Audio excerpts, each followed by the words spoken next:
Ayun. So, hello guys. Welcome ulit sa ating video. So, ginawa ko tong video na to kasi madami pong nagtatanong, lalo na yung mga nag-fail sa atin ng lanyard templates. So, madami po tayong lanyard templates, which is itong DepEd ID lanyard. Meron din tayong college courses, students, pang kids, and pang university. Okay? So, marami po tayong available na lanyard templates. So, ito pong video na to para to sa mga nagtatanong kung saan ba ako nagpiprint ng lanyard. Okay? So, para makagawa ng physical products. Okay? So, yung iba po kasi is sa Photoshop sila nagpiprint. Hindi siya pwedeng i-print sa Word.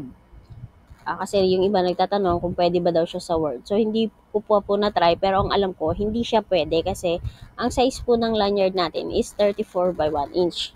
So, ito yon 34 by 1 inch po ang lanyard natin. Ang size ng lanyard. So, isang buo na yon, isang buong mahaba na yon. Kaya hindi siya pwede. Hindi ko po siya natatry, pero alam ko talaga, hindi pwede sa Word. And yung isa naman ay ayan, 4.5 by 1 inch. Ito, pwede mo siyang i-print sa Word kasi 4.5 by 1 inch lang naman siya. So, sa isang halimbawa, A4, sa isang A4, madami na siya nun. Okay, pero ako, ang ginagawa ko po is, hindi ako sa Photoshop nag-print, pero may ginagamit akong software para makapag-print ako ng sabay na. Okay? So, yung software na kasi yun is matagal ko na din ginagamit sa pagpiprint ng mga t-shirts. Doon ako nagpiprint ng mga t-shirts, doon ako, yung software na yun yung ginagamit ko para makapag-cut ng t-shirt vinyl. Okay? So, ayun, share ko lang. So, ito yun. Ito. So, ang ginagamit ko po is Silhouette Studio. Ayan. So, itong Silhouette Studio, sabi ko nga po doon sa mga video ko, previous video, so itong Silhouette Studio is ginagamit siya pag may cameo na cutter platter. Pero, pwede ka pong mag-print dito. Okay? So, need mo lang siyang i-download. Download mo lang tong Silhouette Studio. I-type mo lang ay Silhouette. Okay. Silhouette Studio. Ayan. So, punta ka lang dito sa Silhouette Studio download. Then, download mo lang siya. Ayan. Okay. So, lalabas naman yan dito sa downloads.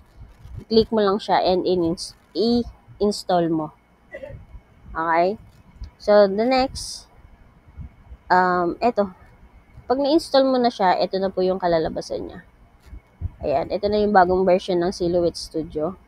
So, open mo lang to.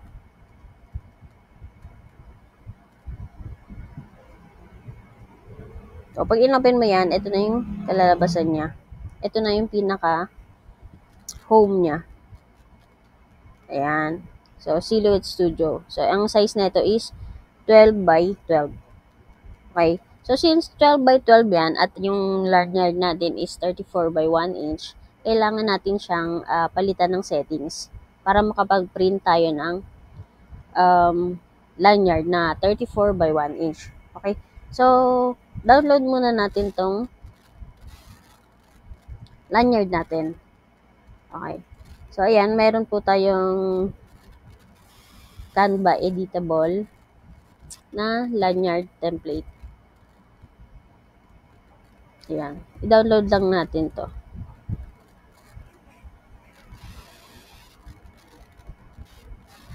So, share ko lang po, yung printer ko po pala na for sublimation is L121. Tapos, ang gamit kong ink ay Hansol Sublimation Ink. Okay, then, ang driver ko is L110. L110 driver. L121 na printer, L110 na driver. Download nyo lang po yung L110 na driver. Okay, at saka Hansol Sublimation Ink. So, ayan. download lang natin to as PNG. At eto.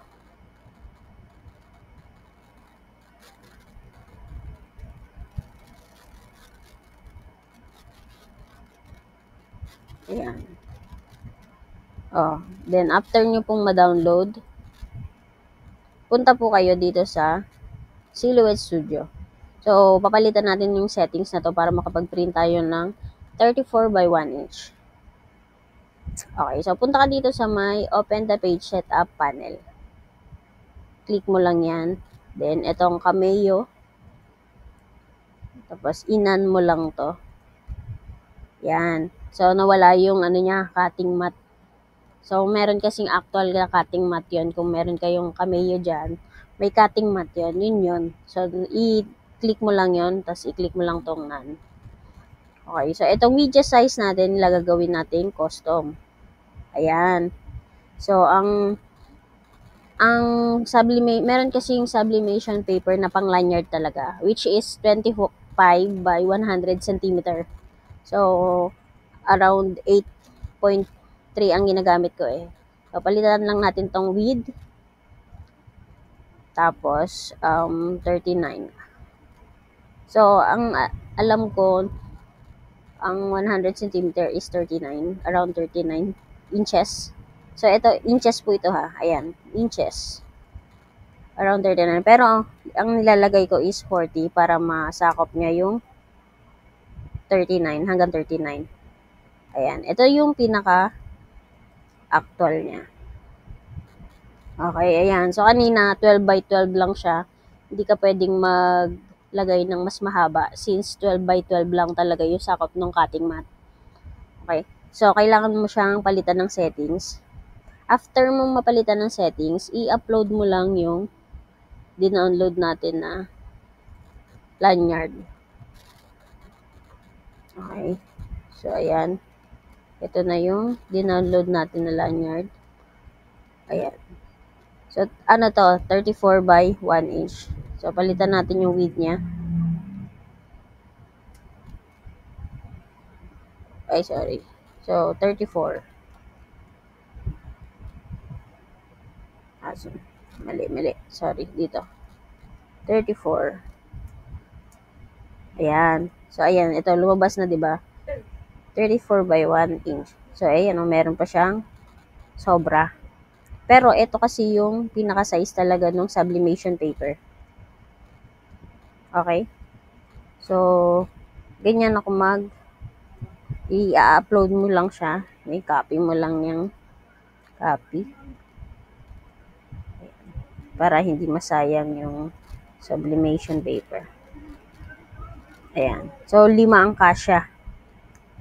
Okay, so yung isa naman, para malagyan natin yung sa baba, copy mo lang to. Balik ka dito sa design mo. Sa baba mo ilagay.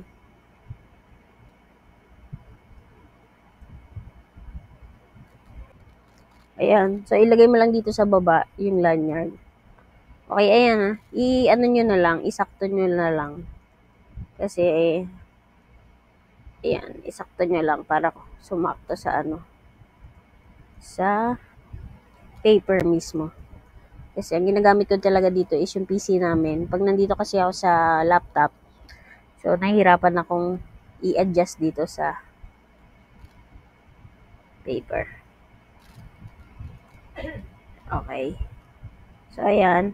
I-add mo lang yung maliit. Ito yung para dun sa baba, yung maliit na design. So, optional naman yon kung maglalagay ka or hindi. Ayan. So, basta hindi siya lalagpas dito sa dito sa pula. Itong red line na yun. Yan kasi yung print guide. Kapag lumabas siya lumabas. Pag lumabas dun yung pinaka-design, so hindi na siya mapiprint. Mapuputol na yung design. So, ayan, ito. Nilagpas ko na. Kasi wala namang matic white naman kasi to. Itong babang to.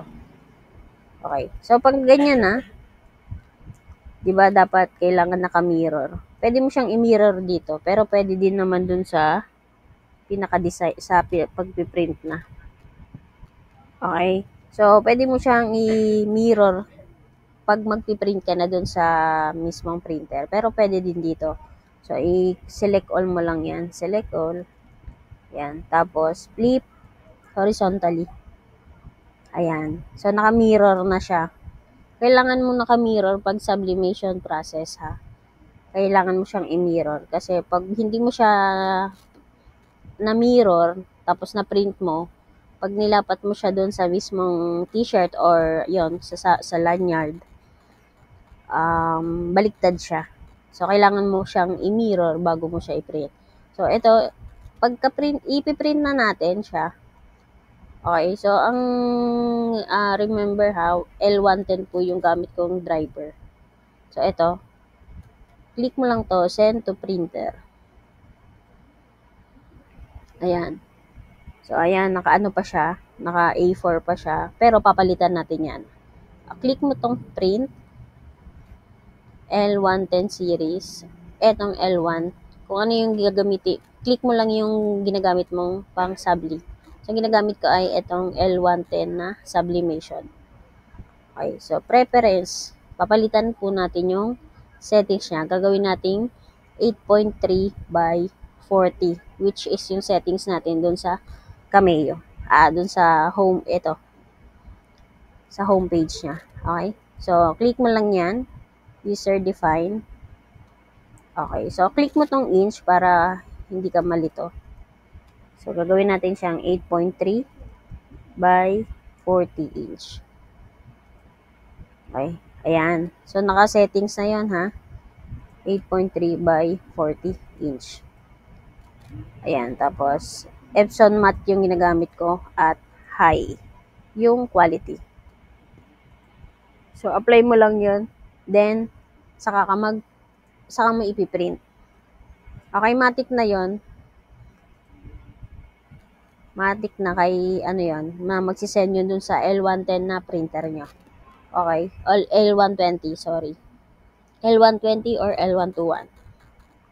Ayun. So, yun yung sublimation printer ko ha. Kasi hindi ko pa sure kung paano nag-work sa ibang printer. Pero ito po ay L121 na printer.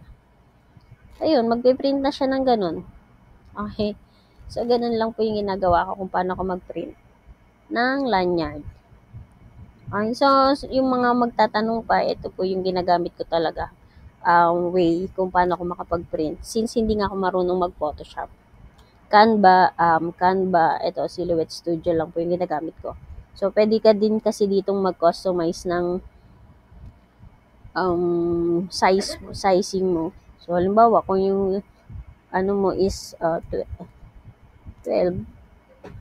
So, pwede mo siyang ang tawag doon. Pwede mo siyang ikutin itong mismong dashboard ng Silhouette Studio para malaman mo yung mga features niya paano pwede mong gamitin sa pagpiprint.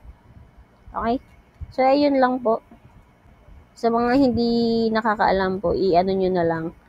Panoorin nyo na lang to para may way kayo kung paano makapag-print pa ng physical products, para sa physical products nyo.